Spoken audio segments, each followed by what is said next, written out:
आपने देखा chromium, chromium की परमाणु संख्या 24, उसको अपन ने बांटा 1s2 2s2 2p6 3s2 3p6 4s2 3d4 बांटा था।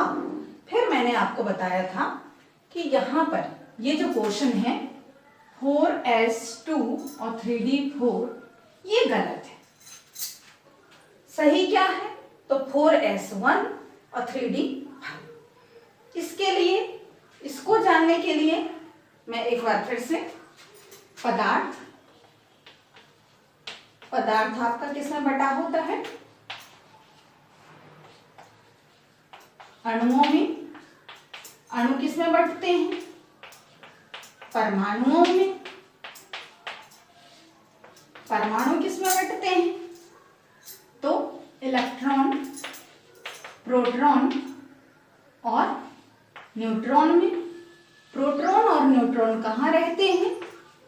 तो नाभिक में। इलेक्ट्रॉन कहाँ रहता है? तो कक्षाओं में। कक्षाएं कहाँ होती हैं? उप कक्षाओं में।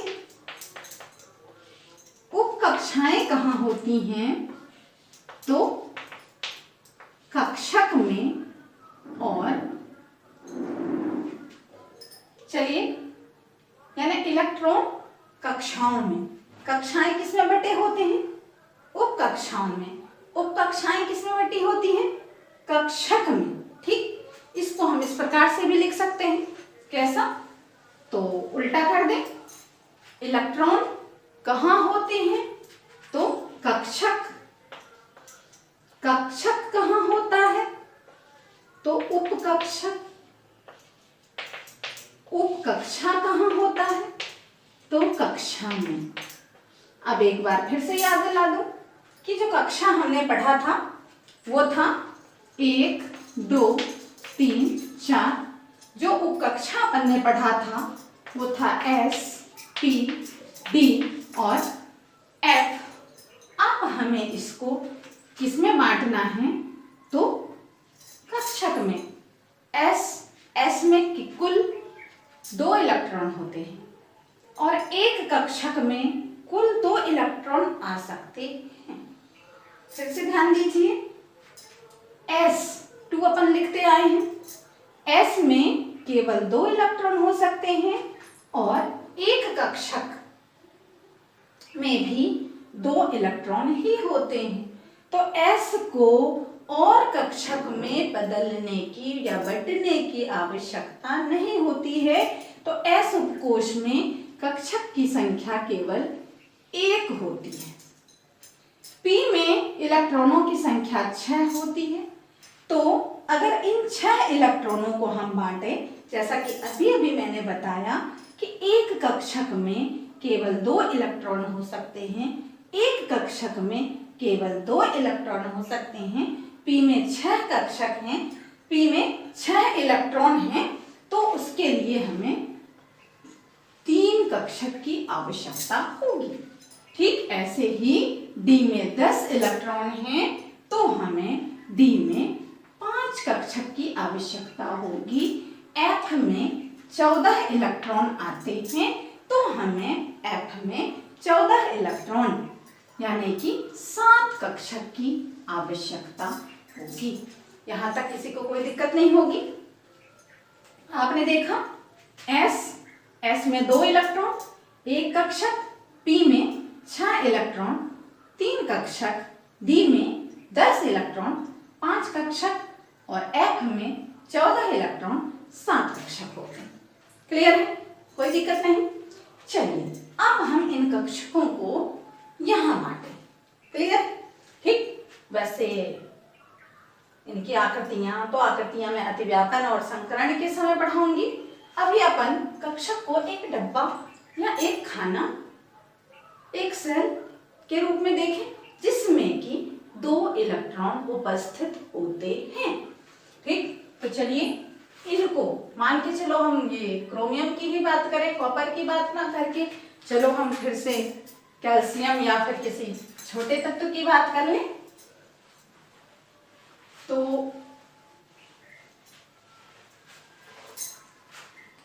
कैल्शियम की बात करें, कैल्शियम परमाणु संख्या 20 में अपन भरते हैं 1s2।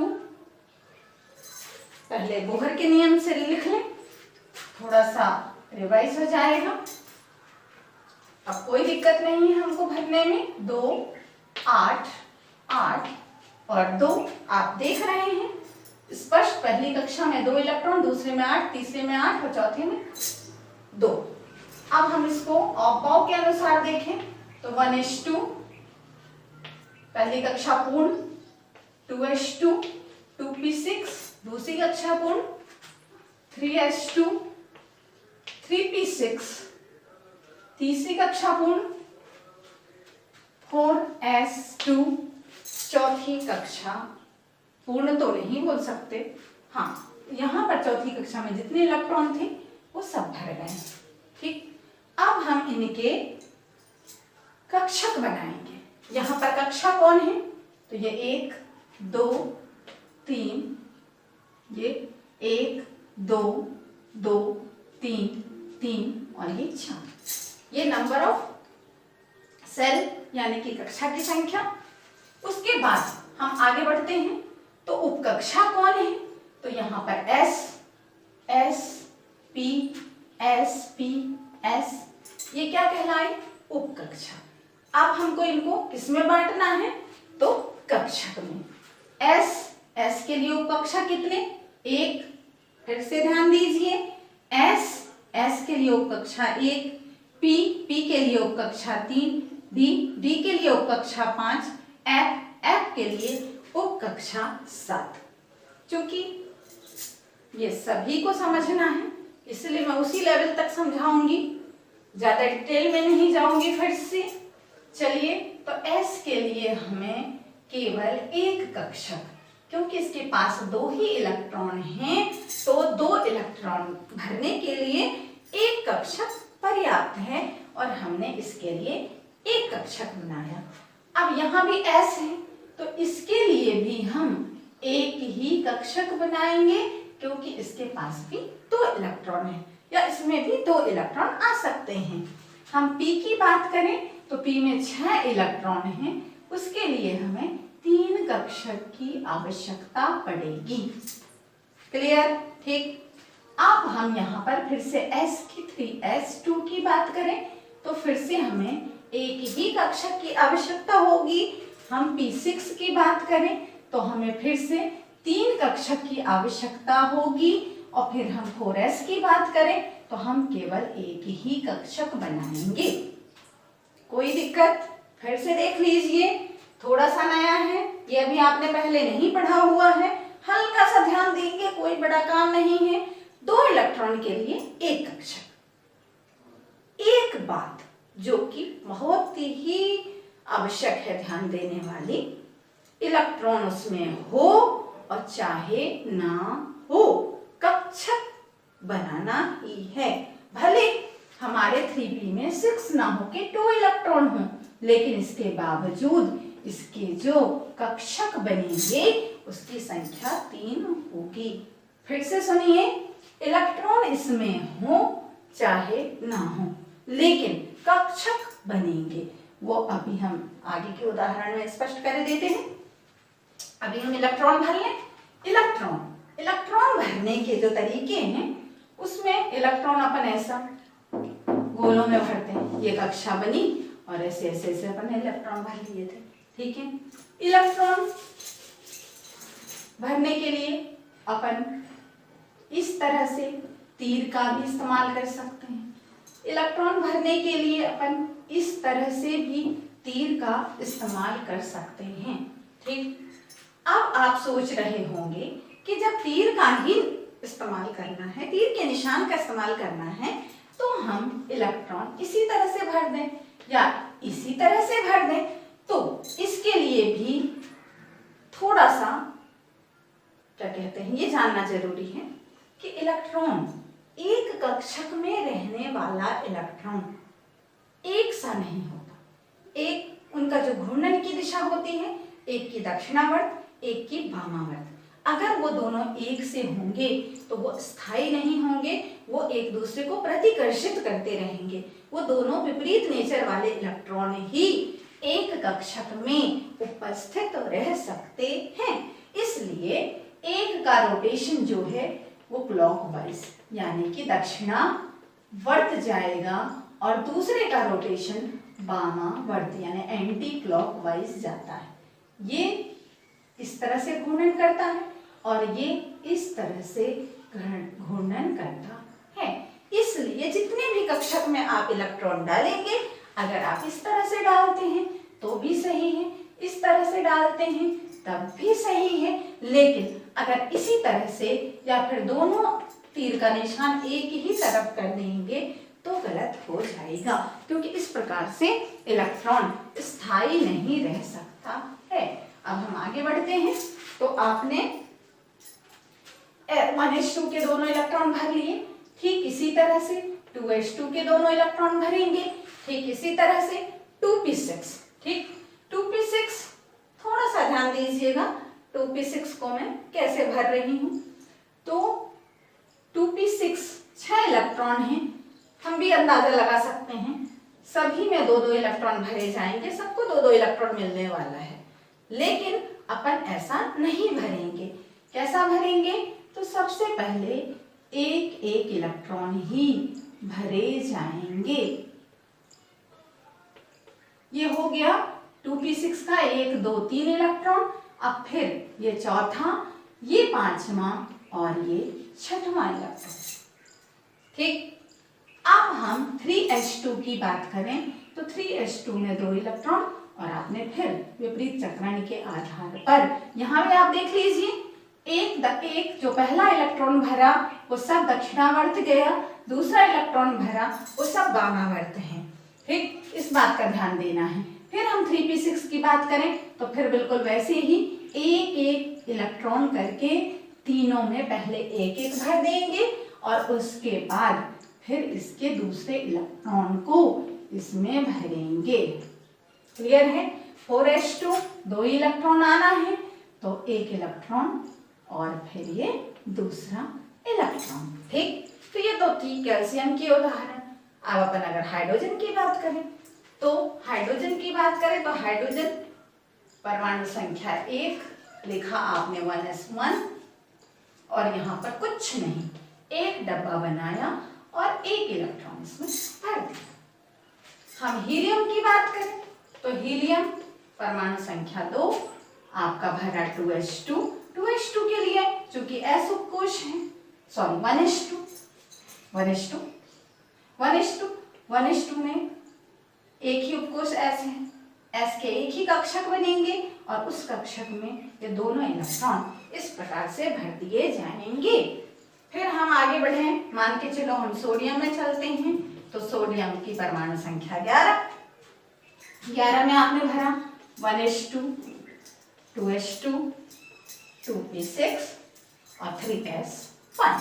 तो हमें कक्षक बनाना है, तो कक्षक आपको अब यहाँ 1s2 के लिए तो s के लिए हमेशा एक ही कक्षक बनता है तो एक ही बनेगा, 2s2 के लिए भी एक ही कक्षक बनेगा क्योंकि s उपकोष, यहाँ पर पहली दूसरी तीसरी कक्षा की बात नहीं हो रही है, किसकी? उप कक्षा की बात हो रही है। तो s उप कक्षा के लिए एक डब्बा कक्षक, s जहां जहां भी s है हर जगह एक कक्षक, और p के लिए हमें 3 कक्षक बनाने होंगे, 1 2 3, और फिर s के लिए हमें एक कक्षक बनाने होंगे।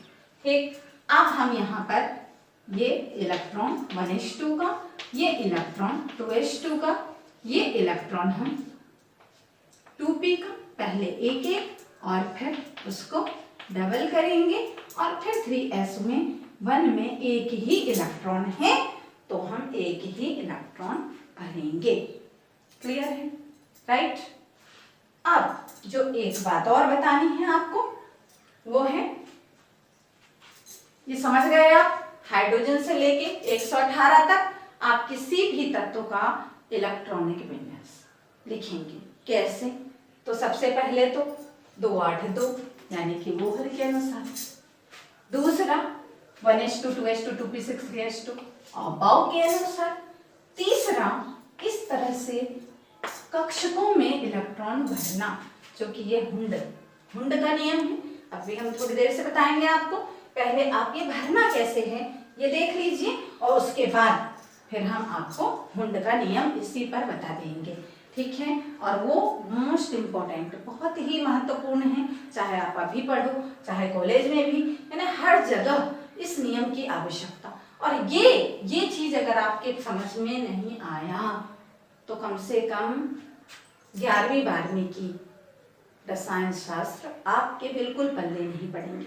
तो इसको आपको बहुत ही ध्यान से, बहुत ही बारीकी से, जो जो चीजें मैं बता रही हूँ, किस उपकक्षा के लिए कितने कक्षक में ले रही हूँ, इलेक्ट्रॉन कैसे भरा जा रहा है, और इलेक्ट्रॉन कब कब कहाँ कहाँ भरा जा रहा है, इसी पर सारे नियम, चाहे आप संकरण ले लो, रासायनिक बंधन ले लो, चाहे आप उपसंयोजी रसायन ले लो, चाहे आप उसकी चुंबकीय विद्युतीय हर गुण इन्हीं पर निर्भर करता है। आयुग्मित इलेक्ट्रॉनों की संख्या निकालना पड़ सकता है, आपको उसका ऑक्सीकरण नंबर निकालना पड़ सकता है, जितना कुछ भी निकलेगा।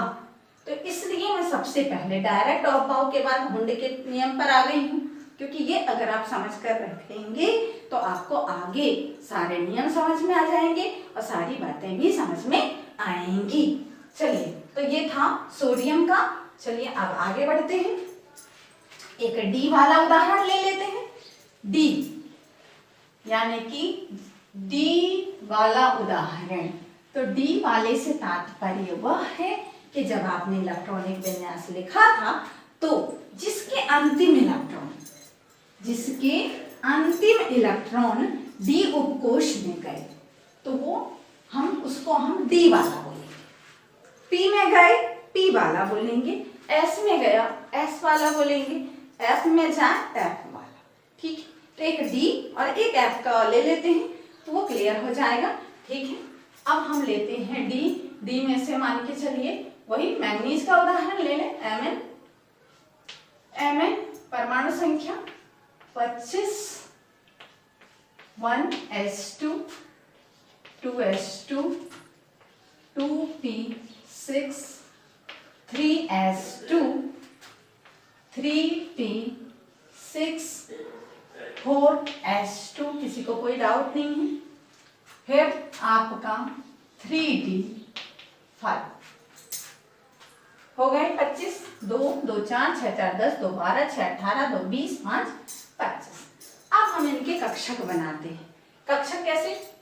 तो कक्षक में हमें ध्यान ये देना है कि जहाँ S है वहाँ एक कक्षक, जहाँ P है वहाँ 3 कक्षक, और जहाँ D है वहाँ 5 कक्षक बनाने हैं। तो चलिए बना ले। ये S के लिए एक कक्षक, S के लिए एक कक्षक, P के लिए 3 कक्षक, फिर S के लिए एक कक्षक, फिर P के लिए जहाँ P है हम 3 कक्षक बनाएंगे, जहाँ S है एक ही कक्षक बनाएंगे, D के लिए हम 5, 1 2 3 4 और ये 5 कक्षक बनाएंगे। क्लियर है? हालांकि उसके नाम हैं वो सब अभी बता देंगे, ठीक। चलिए, तो अब हम S की बात करें तो S में 2 इलेक्ट्रॉन भरे हुए हैं। इलेक्ट्रॉन कैसे भरना है आपको पता है। फिर 2s2 की बात करें तब भी हमें 2 इलेक्ट्रॉन भरना है, ठीक। तो ये पहला इलेक्ट्रॉन, ये दूसरा, ये तीसरा, ये चौथा। अब यहाँ ध्यान दीजिएगा, मैं नंबर बोल रही हूँ इलेक्ट्रॉन का, इस बात पर भी आपको विशेष ध्यान देना है। वो है आपका ये आपका 5वां इलेक्ट्रॉन, ये आपका 6वां इलेक्ट्रॉन, ये आपका 7वां इलेक्ट्रॉन। बिल्कुल ध्यान दीजिए, 5वां, 6वां, 7वां, फिर अपन गए 8वां, फिर अपन गए 9वां और फिर ये 10वां, यानी कि 10वां इलेक्ट्रॉन ये वाला है। वैसे भी अगर हम लें तो 1 2 3 4 5 6 7 8 9 10, 10वां यही वाला इलेक्ट्रॉन आता है। लेकिन अगर हम 7वें की बात करें तब कहाँ आएगा? तो 1 2 3 4 5 6 और 7वां ये होना चाहिए। जबकि 1 2 3 4 5 6 और 7, 5 6 और 7, 7वां ये वाला इलेक्ट्रॉन। फिर से ध्यान दीजिए, अगर हम ऐसे गिनते हैं 1 2 3 4 5 6 और 7, तो ये वाला इलेक्ट्रॉन आ रहा है। जबकि अगर हम जैसे जैसे इलेक्ट्रॉन हमने भरा, जिसको जो नंबर दिया उसके अनुसार देखें तो 1 2 3 4 5 6 और 7, 7वां ये इलेक्ट्रॉन आता है। तो यहाँ पर हमसे त्रुटि हो जाएगी, इसलिए आपको ध्यान देना है। क्या करना है कि पहले एक एक इलेक्ट्रॉन भरे, उसी को वैसा ही गिने, और फिर जो दोबारा, तो ये 7वां, ये 8वां, 9वां और ये 10वां, फिर 3s2 के हम इलेक्ट्रॉन भरे। बीच बीच में मैं जो भी बात बताती हूँ उन सभी का कोई ना कोई अर्थ है और उसकी आवश्यकता आपको भविष्य में पड़ेगी, तो उन बातों को आप ध्यान से सुनेंगे। यहाँ आवश्यकता भले नहीं है, लेकिन आपको हर बात को ध्यान से ही देखना है, ध्यान से ही सुनना है। चलिए अब फिर हम 3p6 की बात करें तो एक ये गलत हो गया, हम पहले ये वाला, फिर ये वाला, फिर ये वाला भरेंगे और फिर हम इसको रिपीट करेंगे। ये आपका, चलिए 4s2 की बात करें, इसमें कोई दिक्कत नहीं है, 1 और 1 2। फिर हम D की बात करें, D में 5 इलेक्ट्रॉन है, हम भर सकते हैं कि 2 इसमें भर दें, 2 इसमें भर दें, 1 इसमें भर दें, लेकिन ऐसा हमको नहीं करना है। हमको पहले एक एक इलेक्ट्रॉन ही पांचों में भरना है। ये बात आपके समझ में आ गई? ठीक, बहुत अच्छे से हो गई। अब हम इसी के साथ ही हुंड का नियम आपको बता दें। किसका नियम? हुंड का महत्वपूर्ण नियम, तो आप जान ही लीजिए, फिर हम आगे बढ़े। हुंड का नियम, हुंड का नियम भी बोहर और ऑफबाउ की तरह इलेक्ट्रॉन भरने, कक्षाओं में इलेक्ट्रॉन भरने को ही लेकर है। अब आप देखिए, किसी भी परमाणु, मैं बोल रही हूँ, मेरा बोला हुआ ही लिखना है, क्योंकि मैं नियम पूरा नहीं लिखूंगी, आप सुनकर बकायदा अपनी कॉपी में नोट करते जाएंगे। किसी भी परमाणु के किसी भी कक्षा के, कक्षा यानी कौन सा? 3, किसी भी उपकक्षा यानी क्या? p, किसी भी कक्षक, किसी भी परमाणु के किसी भी कक्षा के किसी भी उपकक्षा के किसी भी कक्षक में इलेक्ट्रॉन तब तक डबल यानी कि द्विगुणित नहीं हो सकते जब तक कि प्रत्येक कक्षक में एक एक इलेक्ट्रॉन नहीं भर जाता है। फिर से सुन लीजिए, क्या है? किसी भी परमाणु के किसी भी कक्षा के किसी भी उपकक्षा, ये कक्षा, ये उपकक्षा और ये इसके कक्षक, किसी भी परमाणु के किसी भी कक्षा के किसी भी उपकक्षा के किसी भी कक्षक में इलेक्ट्रॉन तब तक डबल नहीं हो सकते जब तक कि प्रत्येक कक्षक में एक एक इलेक्ट्रॉन ना भर जाए। क्लियर है? हाँ। अब अगर हम यहाँ Mn की जगह Fe ले लेते हैं तो ये 25 की जगह 26 हो जाएगा और ये D5 की जगह D6 हो जाएगा। जैसे ही ये D6 होगा तो 5 इलेक्ट्रॉन ऑलरेडी भर चुके हैं, तो 6वां इलेक्ट्रॉन इस वाले कक्षक में भर जाएगा। तो हुंड का नियम देख लिया आपने, किसी भी परमाणु के किसी भी कक्षा के किसी भी उपकक्षा के किसी भी कक्षक में इलेक्ट्रॉन तब तक द्विगुणित नहीं हो पाते हैं जब तक कि उनके प्रत्येक कक्षक में एक एक इलेक्ट्रॉन ना भर जाएं। यह था हुंड का नियम। क्लियर? अब इसमें हम कक्षक का नाम, हालांकि मैं उनकी संरचना बताती फिर नाम बताती, आपको रट जाता, फिर भी मैं आपको नाम यही बता दूं। तो ये नाम है आपका P तो है ही, P के साथ X, P के साथ Y और P के साथ Z।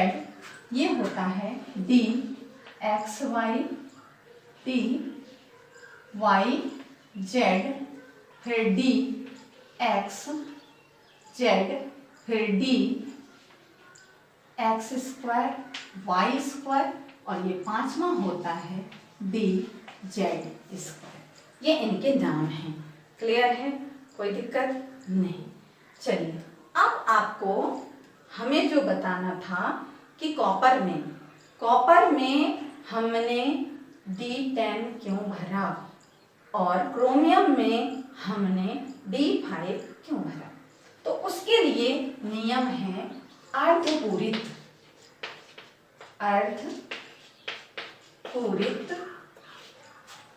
एवं पूर्णपूरित।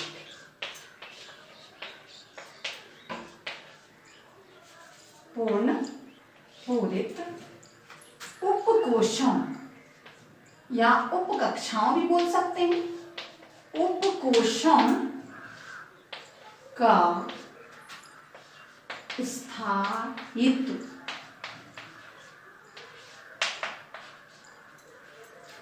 तो सवाल ये उठता है, सभी ने सुन रखा होगा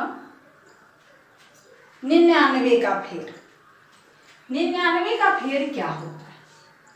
अगर किसी के पास 99 रुपए होते हैं तो वो उसको 100 में परिवर्तित करना चाहता है। यदि किसी के पास 99,000 है तो वो उसको 1,000 और जोड़ना चाहता है। कुल मिलाकर 99 का फेर जो है वो ये है कि अगर वो कंप्लीट हो जाए तो वो ज्यादा स्थायी होगा। 49 रुपए है तो हम 50 का नोट चाहेंगे, 99 रुपए है तो हम 100 का नोट चाहेंगे। बिल्कुल वैसे ही है कि अगर यहाँ पर हम आप फिर से बनाते हैं P के लिए P उपकोश या उपकक्षा, P उपकक्षा के 3 कक्षक, नाम भी अपन ने दिया PX, PY, PZ। क्यों दिया ये हम आपको अगली वीडियो में बताएंगे। D उपकोश के भी 5 कक्षक, 1 2 3 4, 1 2 3 4 5। इसको आपने नाम दिया DX Y, D Y Z, D X Z, D X square Y square, और इसको हमें नाम देना है D Z स्क्वायर। ये नाम आप याद रखेंगे। ये इनके अक्ष पर, डायमेंशन पर निर्भर करते हैं। चलिए ठीक है, वो सब बात की बातें हैं। अब हम यहाँ बताएं कि अगर ये 3 इलेक्ट्रॉन भर गए या फिर इसमें 5 भर गए तो ये स्थायी होते हैं। इसकी ऊर्जा फिर कम होती, कम ऊर्जा यानी अधिक स्थायी। इस कारण अगर D5 यानी कि D5 भरना हो तो इसकी ऊर्जा कम होगी और यह ज्यादा स्थायी होगा। ठीक इसी प्रकार अगर P6 भर जाए तो ये पूर्ण पूरित कहलाता है। इसमें इलेक्ट्रॉन अपने आप को ज्यादा सुरक्षित महसूस करेंगे। यह इसकी ऊर्जा बहुत कम होगी और यह ज्यादा स्थायी होंगे। कब कब? जब P में 3 भरे हुए हों या फिर 6। ऐसे ही ठीक ऐसे ही D में जब 5 भरे हुए हों या फिर 10। तो अगर हम इसमें 10 भरे यानी कि एक इलेक्ट्रॉन और भर दें। जब अर्धपूरित था 5 इलेक्ट्रॉन भरे थे, जब पूर्ण पूरित हुआ तो 10 इलेक्ट्रॉन भर गए, तब इसका स्थायित्व बढ़ जाता है, यानी कि इनकी ऊर्जा कम हो जाती है। 2-3 क्लास के पहले ही मैंने आपको बताया था पिछली क्लास में कि परमाणु अपने अंदर ऊर्जा कम करने का प्रयास करता है और उसी के तहत जो आपका क्रोमियम है, क्रोमियम अभी यहाँ लिखा नहीं है, हम फिर से लिख देते हैं क्रोमियम। तो क्रोमियम आपके इस नियम के आधार पर उपकोश में के कक्षकों में भरने वाले इलेक्ट्रॉन के आधार पर, इसलिए बात मैंने पहले नहीं बताई, आपको बताया कि वो आपकी तरफ से सही था, लेकिन वास्तव में वो सही नहीं है, तो हमको उसमें जो चेंजिंग करना है, जो अप्पाओं के नियम का अपवाद माना जाता है, वो किसकी वजह से, तो अर्धपूरित एवं पूर्ण पूरित कोशों के स्थायित्व की वजह से उसमें हमें थोड़ा सा बदलाव करना होता है। तो कैसे, तो अब आप देखिए क्रोमियम की बात करें, क्रोमियम यानी 24, तो यहाँ पर हम लेते हैं 1s2, 2s2, 2p6, 3s2, 3p6, 4s और 3d।